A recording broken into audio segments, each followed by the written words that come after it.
vast plain of India is the cockpit of the Indian Empire. Countless battles have been fought for the possession of this barren land, the gateway to the riches of the south. At Delhi, excessive cities have been built by conquering invaders.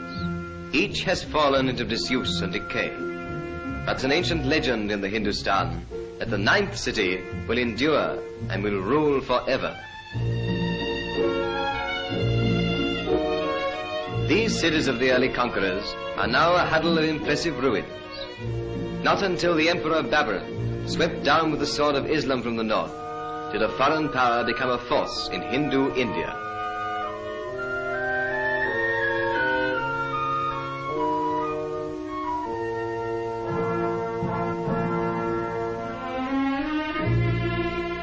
For Humayun, the son of Babur, this tomb was built. The graceful architecture of the last and richest of the Mughal empires exercised a fascination upon India which will never lose its hold. The great Akbar followed Humayun, and around the ruins of his predecessors, his many victories for Allah are celebrated in dome and arch and graceful column. Here in this column is at once the loot of one great battle and the monument of yet another, a sacred pillar of the purest iron, wrought by some strange and undiscoverable method which has preserved it from the rust of centuries.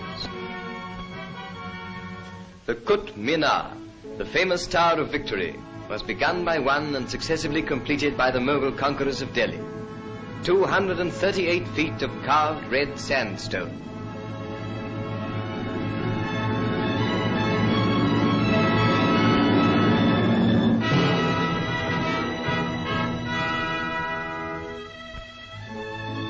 The great mosque of the Mughals, the greatest in all India, center of the native city of Delhi of today, commemorates the vast Mohammedan invasion from Baluchistan.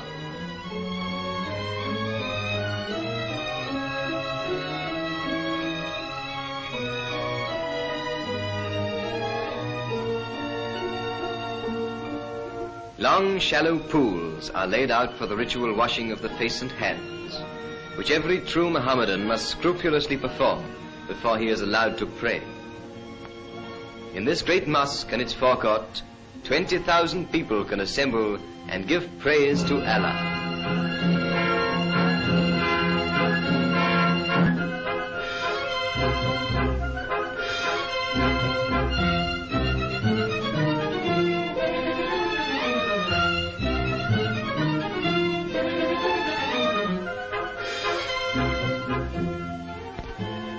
More beautiful but smaller is the Pearl Mosque, pinnacle of Mughal art in Delhi.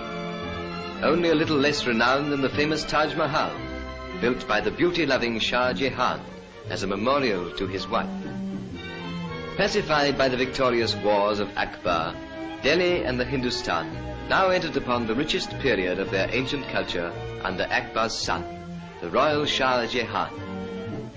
The Delhi of that time, the era of the greatest Persian poets, became enchanted by the love of beauty for itself alone.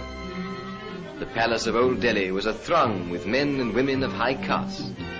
Such women as these adorned the palace gardens, the stamp of aristocracy upon their brows, the color of their robes ablaze against the dark green cypresses. Before it is put on, the Indian sari, the flowing robe of Indian women, is the most shapeless garment in the world. Each of them is nothing more than one straight length of silk, 10 yards long and some 2 or 3 feet wide, but interwoven with its threads of silver and gold, deep hemmed with solid precious metal, and fastened only on the right hip and on the left shoulder, it can be made to drape the figure in a manner to outmatch a Paris gown. The high caste Indian women wear upon their brows the blood-red mark or puja of the Brahmins.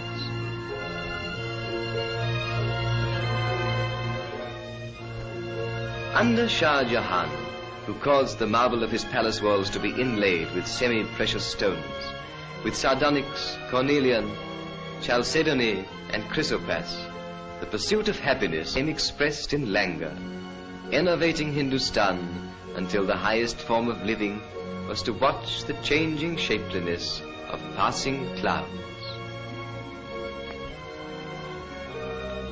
But the ninth, enduring Delhi, had then yet to be erected.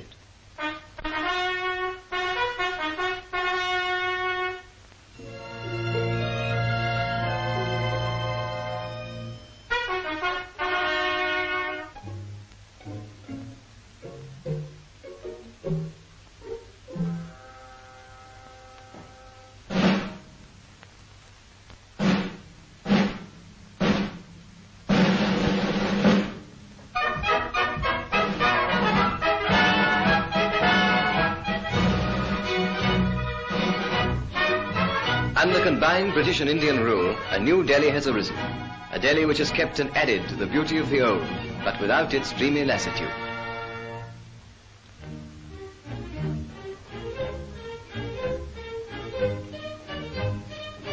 Connaught Place, the business centre of the modern Delhi, brings a new grace to the wilderness of northern India. The British, with their national love of lawns and flowers, have taught the Indians to lay out an entire with the beauty once confined to tombs and temples and to palace gardens.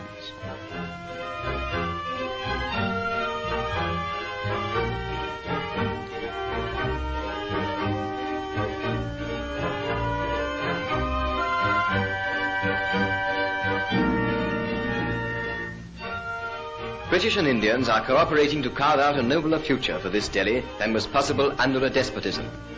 In this, the magnificent House of Assembly, British, Muslims and Hindus combine in governing. The spirit of the new and vital Delhi is externalized in the new style of architecture, deriving its inspiration not from one tradition but from two, molding the culture of two continents into a third. Where once water was a luxury and a profusion of it the prerogative of princes, there are giant fountains in the public squares.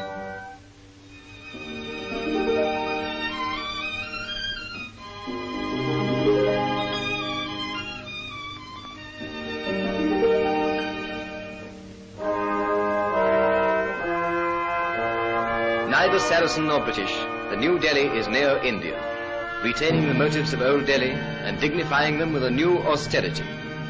Yet the lilting grace that made the beautiful, the almost effeminate Pearl Mosque, has softened the austere geometry of modern architecture. The new Delhi is dynamic, but no less inspiring than the old.